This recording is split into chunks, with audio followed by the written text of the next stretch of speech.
If you open up your Stanley hand plane, you'll find the blade, but then you'll also find this other thing bolted to the blade. And that second thing that sort of looks like a blade is called the chip breaker, or the cap iron. And the two of these things together are called a double iron. But what exactly is the point of the double iron, except, you know, more iron, more better? Imagine this chisel is a plain blade without a chip breaker, and I'm gonna hold it at about 45 degrees, that's planing angle, and drive it. And you can see what's happening here if I take the wood out of the vise.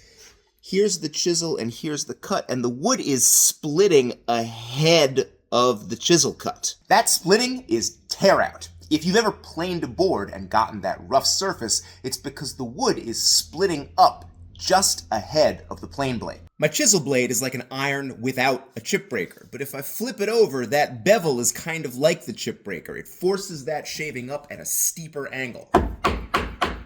Now by itself, that's not going to keep us from having tear out, but there's also the mouth of the plane. It presses down on the wood right ahead of the blade, and between the chip breaker and the mouth of the plane, we can mostly eliminate tear out. And I own a bunch of single iron hand planes, planes without the cap iron, and you know what? They don't work very well. They tear out. My double iron planes really do perform a lot better in wood and metal. But of course, if your plane is clogging or jamming or choking, it's probably the chip breaker that's causing that problem. In fact, the chip breaker causes 90% of the problems you can have with a hand plane. The chip breaker, it's the cause of and solution to most of your hand planing problems.